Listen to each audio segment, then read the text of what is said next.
fans, and welcome to the second edition of Better Sports News. And I am George O with my good friend Jeff Chappie Chapman, and we could call this Take Two, George.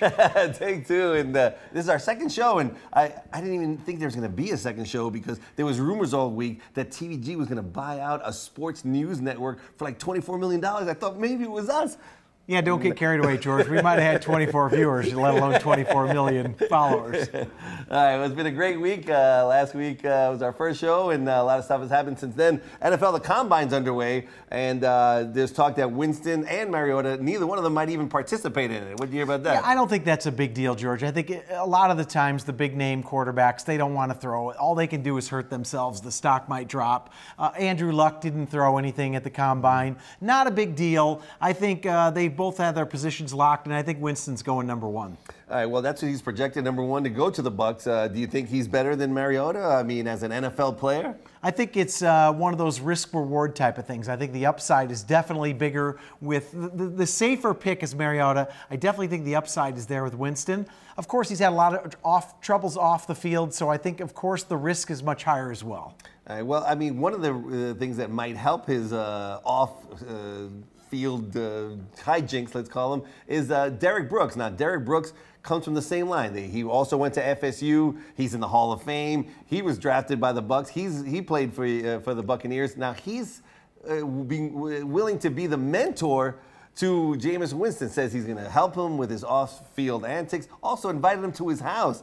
He's a man of God. He's going to straighten him out. What do you think of that whole relationship? Well, I'm sure that's not exactly what Jameis Winston wants to have happen, but it might be the best thing it ever did. I doubt he'll take him up on the offer, George. But, realize now that this is a profession. He's not in college anymore. He's had a lot of problems already off the field. Probably the best thing that ever would happen to him if he goes under the wing, maybe even lives with him. I know that's not what he wants to hear. Maybe the best thing that ever happened. Yeah, you could be right. Here's a good example. Johnny Football over here. He also went through a lot of off-field, shenanigans, and now he's in rehab. And I hear it's supposed to be worse than they originally thought. So he may not even come back. And even if he did, you think Cleveland is definitely going to have to look for a new quarterback. Well, rumor has it, of course, something's going to happen wrong to the Cleveland Browns once again. And I heard the Browns are looking for another quarterback already. But you got to give credit to Johnny Football. I know he's had a lot of problems, but he's a young kid. You got to take care of it now. At least he's taking a little bit responsibility for his life. Get things straightened off the field, then come back. You never know, George. He's a young kid. Better things to come, hopefully, for Johnny Football. Could be. All right, well, the NBA halfway through. Last weekend, Valentine's Day, was an exciting NBA All-Star weekend. The whole weekend was exciting. The actual game itself was so cool to see when Dirk Nowitzki dunks and then he starts pointing to the sky like he was Vince Carter saying, "It's over, baby." All the fans went crazy, cleared the benches. They were having so much fun.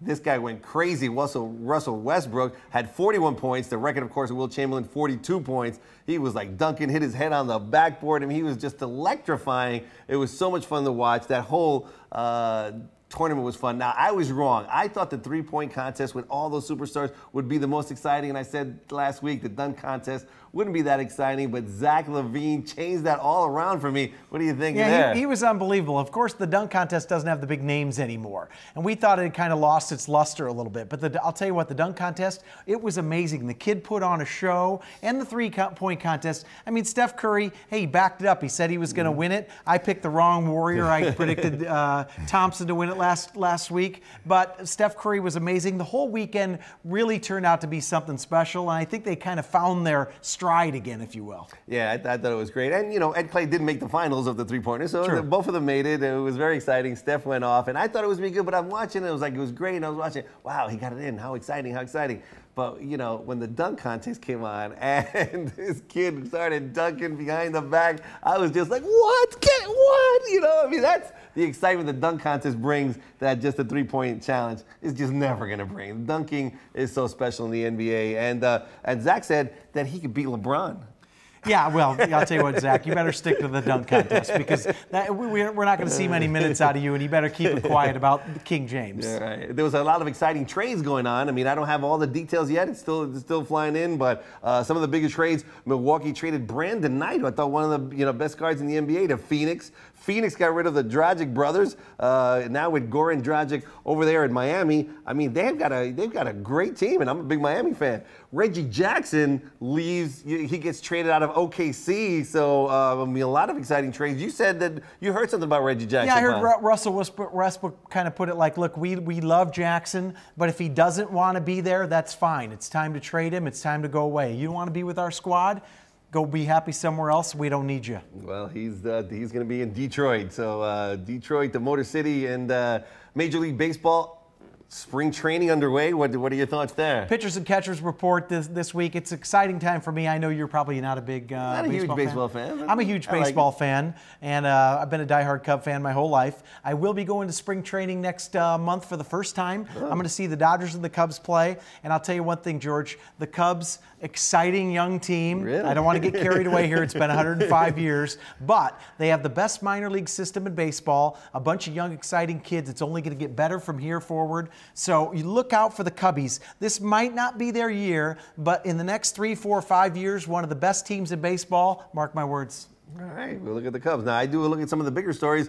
Is the strike zone going to be smaller this year? That's what I hear. That's the rumor. I heard the strike zone might be smaller. I heard that they're going to try to speed up the game, maybe even time the pitchers. I think that is yet to be seen. We'll see how they deal with it in spring training. I don't think they'll implement all these things quite yet. All right, another big story is this going to be A-Rod's Apology Palooza tour? He's apologizing left and right. Well, I think the latest from A-Rod, he came out with this handwritten letter. We should call him A-Fraud. Nobody's going to believe anything A-Rod has to say anymore. The fans are tired of A-Rod. His teammates are tired of A-Rod. And I guarantee the New York Yankees are tired of A-Rod. They've got to pay him the money. The best thing that anyone would hope is that A-Rod just goes away. And I think the Yankees are going to have to put up with him this year. But he's a shell of himself. He's turned out to be an absolute phony. I don't think he'll ever be in the Hall of Fame. And here's my prediction. Over under 12 home runs this year for A-Rod. Isn't his bonus tied in somewhat to those home runs or not? Yeah, because he's going to hit some milestones along the way. But I think that A-Rod, he's not going to be a full-time third baseman. He's going to be a part-time DH. The guy took a year off. I don't think he can even catch up to a fastball yet. It's time for A-Rod to go home, take his money, move back to Miami, your hometown, and live his life. All right, well, A-Rod could be going bye-bye, but you guys don't go bye-bye. We'll be right back after the break, and you'll meet the third member of our partnership here at Better Sports News, Fenix. You don't want to miss it.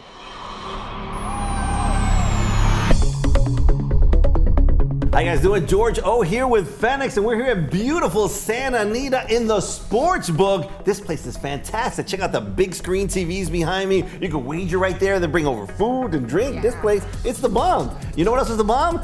The beautiful contest coming up at hpqualified.com on Sunday, March 8th. It's the Daily Double Contest, and it's one of many contests throughout the year where you get a chance to win a 2016 NHC package. But not just the NHC package, George. Oh. This is the Daily Double Contest, where the top 3 finishers will win the NHC package and the $11,500 Players Challenge. Oh man, I've been to the Players Challenge. It's so much fun. Steve Cawthon shows up. It's just spectacular. You definitely want to be a part of this. Now the entry fee is only $285, and there's 2 ways to get into that Sunday contest. You can play $30 feeders in the weeks prior to the contest, or if you want, or you can buy your way in. Players have a chance to enter 3 times. So you get up to 3 chances to enter the Daily Double Contest for the 2 packages. It is just spectacular. You don't want to miss it. All the details are at hpqualified.com. And can Chewy play? Sure, Chewy can play. He's probably going to pick a lot more winners than some of the people in the contest. Good luck. Welcome back to Better Sports News, and now it's time to meet the third member of our team, Fenix. Fenix is going to be out there in the barn area. She's going to be interviewing Steve Knapp, one of my favorite trainers. He always helped me out when I was a jockey agent. What do you think of Steve Knapp there? It's good to see Steve Knapp having a good year. He's one of the good guys in racing, and we love to see him having his success. All right, Fenix, take it away. Thanks for joining us, guys. I'm here at the Steve Knapp Barn Stables. How would I say this correct? Racing Stables. Steve Knapp Racing Stables. Good morning. How are you doing today? Good. How are you? Good, thanks. So behind us we have, what is this beauty's name? His name is Fort Caddy. Ford Caddy's eating the door. Yeah, he's very aggressive, so we know that you can't get too close to him. He's nailed 5 people already, including me. Oh my God. Doesn't that mean that he runs really well? Well, he hasn't proved it yet, but I think eventually he will. He's had some things that happen in races where it stopped him from winning, but I think eventually he'll break through. That's awesome. He's a beauty. He is very pretty. So how long have you been a trainer? I've been a trainer for 16 years. Came off the street. I owned a uniform supply company. Decided I wanted to train racehorses. I previously owned horses with my dad and a couple different trainers, and went to work for a trainer named Bob Hess Jr. for 1 year, and then I went on my own. Wow. So you have like nowhere near training horses, and then you all of a sudden you wanted to train them, and here you are. You have your own stable. Yep. Came off the street, and it's a different way than most people do it, but it worked out. That's wonderful. How's this year going for you? I hear it's going really well. This year started out well. Last year we struggled quite a bit. The economy hurt my barn with a few owners that had big businesses, and they got slow from the economy, but it'll pick up again. Oh, yeah. I mean, I think horse racing is doing really well this year, just by being here all the time and seeing all the people come, especially for the big days. Yeah, the big days have been nice here, and we've had great weather to start the meet out, so it's gone very well. That's true. That's true. So if I came up to you and I asked you, are you better with your right or your left hand? If I was a jockey, I would tell you both, even though I wasn't. That's what I ask all the young jockeys when they come, and the experienced guys will say both. The young guy will say I'm better with my left or with my right, and then you go tell him, well, go work on that, and then come back and see me. Yeah. Did I give away the secret? I hope not. No. Now everyone watching this, like, yeah. Oh, I know what to say. Yeah. Well, I think I'm better with both of my hands. What do you say? Nothing? He wants to eat my hand. That's what he wants to do. Anyway, well, I see you're wearing a bunch of Oregon. How do you say it? I always have trouble saying. It's Oregon. Oregon. It's my daughter is a softball player at the University of Oregon. She's a junior this year, and that's why I wear the Oregon stuff. She's doing well, isn't she? I heard. Yeah, the team is a very good team. They won the Pac-12 2 years in a row, made it to the softball championship last year, finished in 3rd, and I think they'll be back there again this year. Do you ever go to any of the games? I do.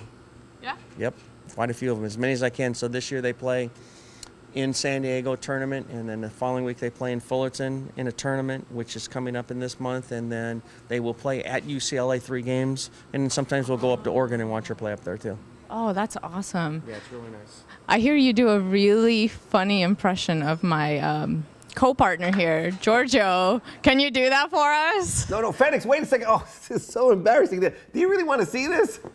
Hello, this is Giorgio from Hollywood Park. We need you, everybody, to come out Friday night and see the festivities we have here. You usually hear George coming before he gets there. That's so true. That was pretty good, George. I'll tell you what. Oh, well, so Persuasive Paul, would you say that's your #1 horse, right? No, probably my best horse in the barn right now is a filly named Harlington Rose. We won the Kalukin Stakes race December 26th, 27th. She came back in Santa Monica, ran a great race with trouble, and ran 3rd in the Santa Monica. And she's a really nice filly. And I would say Persuasive Paul is a very nice horse in the barn. We've won 4 times with him, and he's just become a different horse when we claimed him. And we gilded him, and that was probably the thing that probably helped him out the most, and we spotted him properly, and he's won the races that we spotted him in. Oh, wow. So when is the next race for both of them? Harlington Rose is going to run in the Las Flores on March 8th, and Persuasive Paul will run on, I believe it's March 29th, and it's called the March Madness. It's a starter allowance race. Felix, I don't mean to interrupt you. Can you ask him about his sunglasses? He wears his sunglasses even at night in case the sun slips out. Ask him about his sunglasses. So why do you wear sunnies all the time? I hear that's your trademark. My what? Your sunnies. My sunglasses? Yeah. Well, I mean, I always wear them. It's always sunny, so I figure, you know what, why not? It's good. That's what Giorgio said. He wears his sunglasses all the time. I do. Well, thanks for joining me today. I had a great time. Beautiful horses, and I can't wait to watch yours race. Thank you very much. Kicking it back to you guys. All right, well, that's good to know. So Fort Caddy, I'm going to be looking for him, you know. I mean, obviously he had some issues there. Rosario didn't give him a good ride. Man. What the heck's going on there? And Persuasive Paul on quite a roll. Persuasive Paul. I've singled him a couple times along the way because he just looks good. He's on it. When horses get on a roll like that, you just got to go all in. So, all right, thank you, Fenix, and thanks for embarrassing me. And you guys don't go away. We'll be right back with our favorite segment of the show. We're going to talk horse racing. We're going to give you the Pick 5 Saturday in Santa Anita. Don't go away. We'll be right back.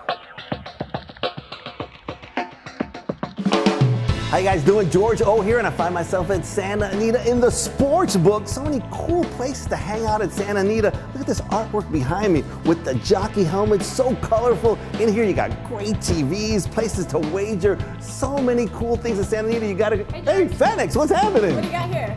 Oh my goodness, check this out. It's the Sports Illustrated cover when Stevie Cawthon won the Triple Crown, the last one of the Triple Crowns. It's cool or what? That's his signature? That's his signature right there. You know where I got it? I got it at the Players Challenge. Is that cool? They give away so many of these cool things at the Players Challenge. You definitely want to be a part of the Players Challenge at hpqualified.com. Now, it's a great contest. The top 10 finishers all get money, and they get a lot of money. When we started in 2011, it was only like $150,000. Now it's going to be over $500,000 this year. Wow. So you definitely want to be a part of it. That's some big money right there, right? Plus you get all these cool things. Now, the actual contest is worth $11,500, and you could win it through feeder contests throughout the year. And the top finishers get entries into the NHC, the Horse Player World Series, and the Breeders' Cup Challenge. So you definitely want to be a part of it. You start with a $5,000 bankroll. The entry fee is $5,000. Plus you get a $500 certificate for travel. Once you get there, Fenix, they treat you like a king. Oh my goodness, you get celebrities like Stevie Cawthon there. The food is great, breakfast is great, lunch is great. That's what you think I got this, because the food, I like to eat food. And so the food there is phenomenal. You're gonna have a great time. There's prizes, you get free daily racing forms, free Wi-Fi. They treat you like a king. You definitely wanna be a part of it. How do I enter? How do they enter? Oh, let me tell you. Well, you go to hpqualified.com and it'll show you all the contests you can enter to win your way into the Players Challenge. You're gonna love it, and you can take home stuff like this. What? Fenix, go to hpqualified.com. Fenix, where are you going? And welcome back. We are ready now for our favorite segment, horse racing. We're gonna talk horse racing. We're gonna give you the Pick 5. And I think my Pick 5 is really good, but Jeff, it's his birthday week. It was your birthday a couple of days ago, is that right? That's right, yeah. I'm an old man now. Like the old Bears 85 defense, I turned 46 a couple days ago. Wow, all right. So, you know, it's his birthday. He's got to pick winners, so you definitely want to go with that. But let's talk about the big news in horse racing, of course, that happened this week. TVG announced that they have bought out HRTV, $25 million down. Over 7 years, they're going to pay $47.8 million for HRTV. This is a big news in our industry. Sure is, and it looks like, from what we're hearing, they're going to kind of make it like an ESPN and an ESPN2 type of thing, where there's a couple different stations. I'm not sure how it's all going to shake down. We just heard all the news this week. Next week, I'm sure we'll have a lot more for you, but it should be interesting to see who sticks around, what talent might not be there anymore. I've got some ties. I used to work at TVG. I know the folks at HRTV, so I'm curious to see what happens the rest of this week, George. I mean, my initial impression right off the bat is that it's good. I mean, TVG has almost twice the audience that HRTV had, and like, for instance, a track like Gulfstream, a Stronach track, who hasn't been on TVG for 10 years, is now going to be on, and twice as many people are going to see them. So I think it's good for the industry. We'll see how everything plays out, but big news in our industry this week. Now last weekend, big news in the El Camino Stakes, where Metaboss won like a boss. Impressive, going around 2 turns for Jeff Bondi and Alex Solis. What do you think of that race? Impressive ride by Solis. I'll tell you what, there wasn't a whole lot of speed in the race. I think they thought the outside Mischief Clem was going to go, missed the break. Great turn of foot.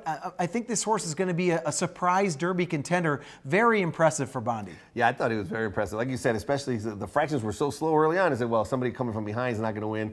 And then Alex Solis said when he asked the question, Meta Boss came with the answer. So, pretty exciting. Every week seems like something exciting. The week before was when Dortmund and Firing Line. I mean, it's exciting racing. I love horse racing. And I love playing the Pick 5. My favorite bet, Chappie, your favorite bet, right? Love the Pick 5. George, you and I play it pretty much about every day. Religiously. Best bet in racing, low takeout. You can't beat it. Last week we didn't do so well. You were close. I wasn't. So it's a new day. All right, it's a new day. All right, let's go over the card. My ticket's going to end up being $90. So $90 for a Pick 5 ticket. We're starting race 1. 6 horses in the race. I thought they were all really relatively close.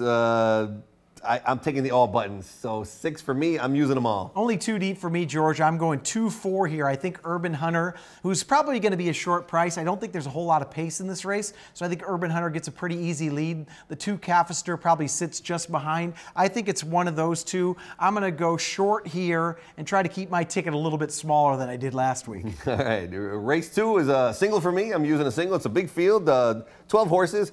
Congrats, Seattle. If he runs his last race back, it's going to be really tough for anybody to beat him. So I'm singling congrats, Seattle. But I'm also going to make a little win wager on Borealis Breeze. Borealis Breeze had a little trouble last time, was trained by Thomas Proctor. Now goes to Adam Kitcheman. Since that, he's been gelded. And his last 2 works since that last race have been spectacular. So he's one of these guys who might pop up. He's 12-1 on the morning line. Hopefully he doesn't beat me in my Pick 5. But I'm going to give a little hedge. I like hedging a little bit, giving a win bet at 12-1. Save your money on the hedge here, George. I'm telling you right now, congrats, Seattle. I'm singling as well. We'll take the free square, single here, both of us, and move on to race 3. All right, race 3, going 6.5 furlongs. These young horses, and it seems like every one of them turned in a spectacular race this last race. They ran a few times, okay, first time out, second time out. They all exploded second time out. So to me, it's a wide open field.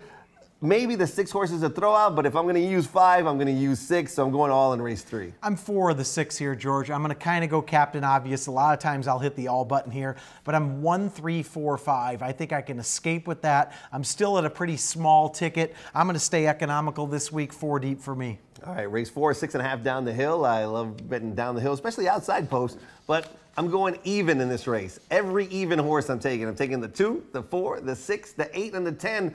I'm very even in this race. How about you? George, I'm completely odd, so we're completely different here. I'm going to go with the outside. I'm going to single the 9 horse. Wow, I don't even have him. I love being drawn outside as well. I don't think there's very much speed in this race whatsoever. Maybe the rail goes with the 9. If so, the 9 sits off. I love the square eddies on the turf. I love the outside post. Not much pressure here. 4-1, Grider the rider. That's my single.